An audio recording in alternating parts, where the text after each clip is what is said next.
Ahmedabad Mehsana highway પર અકસ્માતની ઘટનામાં એક યુવાનનું નીપજ્યું મોત, અન્ય 2 લોકો ઘાયલ થતા સારવાર હેઠળ ખસેડાયા। અમદાવાદ મહેસાણા હાઈવે પર અકસ્માતની ઘટના બની હતી। કાર અને બાઇક વચ્ચે અકસ્માત સર્જાયો હતો। રવિવારે મોડી રાત્રે અકસ્માતની ઘટના બની હતી। કલોલ ગુરુકુળ પાસે અકસ્માત સર્જાતા એક યુવકનું મોત નીપજ્યું હતું। અકસ્માતમાં 2 જેટલા યુવકો ઘાયલ પણ થયા હતા। તેમને સારવાર અર્થે ગાંધીનગર સિવિલમાં ખસેડવામાં આવ્યા છે। એક મહત્વપૂર્ણ સમાચાર અત્યારે સામે આવી રહ્યા છે। અમદાવાદના પાલડીમાંથી કરોડો રૂપિયાનું સોનું ઝડપાયું છે। પાલડીના આવિષ્કાર એપાર્ટમેન્ટમાંથી સોનું ઝડપાયું છે। એટીએસ અને ડીઆરઆઈની ટીમના સંયુક્ત દરોડા, જેમાં આ કરોડોનું સોનું ઝડપી પાડવામાં આવ્યું છે। આ દરોડાની અંદર 95.5 કિલો સોનું અને 70 લાખની રોકડ પણ મળી આવી છે। આશરે 50 કરોડ રૂપિયાની કિંમતનું સોનું જપ્ત કરવામાં આવ્યું છે। એપાર્ટમેન્ટમાં રહેતા મુંબઈના મેઘ શાહના ફ્લેટમાં તપાસ કરવામાં આવી હતી। શેર બજાર અને ડબ્બા ટ્રેડિંગના વ્યવસાય સાથે મેઘ શાહ સંકળાયેલો છે અને તેના એપાર્ટમેન્ટમાંથી સોનું પકડાયું છે। અને આજ મુદ્દે સંવાદદાતા અનિતા ફોન લાઈન પર છે। અનિતા, અમદાવાદના પાલડી વિસ્તારમાંથી કરોડો રૂપિયાનું સોનું પકડી પાડવામાં આવ્યું છે અને આવિષ્કાર એપાર્ટમેન્ટમાં દરોડા પાડવામાં આવ્યા હતા અને તે સમયે રોકડ પણ જપ્ત કરવામાં આવી છે। અત્યારે શું વધુ અપડેટ મળી રહી છે આ મુદ્દે?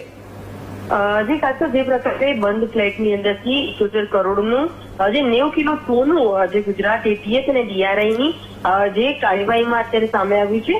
આ શેરબજારના જે નાણાં જે છે જેને લઈને આ જે બંધ ફ્લેટની અંદર આ સોનું છુપાયું હોવાની માહિતી જે અમદાવાદના જે ડીઆરઆઈ છે તેને મળી હતી અને જેને ગુજરાત એટીએસને સાથે રાખીને આ સંયુક્ત ઓપરેશન હાથ ધરવામાં આવ્યું હતું। ખાસ કરીને પોલીસે જયારે આજે બંધ મકાન જે ફ્લેટ હતો ત્યાં તપાસ શરૂ કરી હતી। આ જે ફ્લેટ જે છે પાલડીના આવિષ્કાર એપાર્ટમેન્ટમાં આવેલો છે અને જયારે તપાસ કરી હતી ત્યારે સામે આવ્યું હતું કે મુંબઈના એક વ્યક્તિ દ્વારા તેને ભાડે રાખવામાં આવ્યું હતું અને અંદરથી જે ખાસ જે 95 કિલો સોનું સાથે 70 લાખની રોકડ પણ અત્યારે હાલ જપ્ત કરવામાં આવી છે।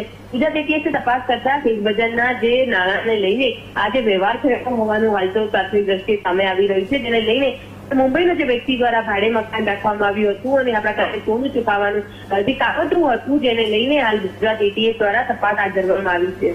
જી બિલકુલ અનિતા, સાથે જ જે આ એપાર્ટમેન્ટમાં રહેતા મેઘ શાહ છે, જે આપે જણાવ્યું મુંબઈના રહેવાસી, તેમના વિશે કોઈ વધુ વિગતો, કારણ કે કેટલા લોકો આમાં સંકળાયેલા છે તેના વિશે પણ આગળ ખબર પડશે, તો મેઘ શાહ વિશે કોઈ વધુ વિગતો મળી છે ત્યારે?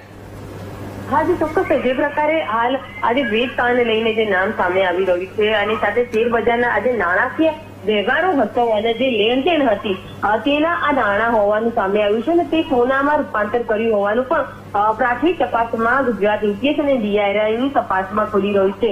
હાલ તો આ જે સોનું જે છે તે કોનું છે તેની પણ તપાસ કરવામાં આવી રહી છે અને જે મુંબઈના એક વ્યક્તિ આજે મકાન ભાડે રાખ્યું હતું તે મુંબઈનો વ્યક્તિ શા માટે આ મકાન ભાડે રાખ્યું હતું, કોના કહેવાથી ભાડે રાખ્યું હતું, એ મુદ્દે પણ તપાસ હાથ ધરવામાં આવી છે। જી બિલકુલ, આભાર અનિતા તમામ જાણકારી માટે।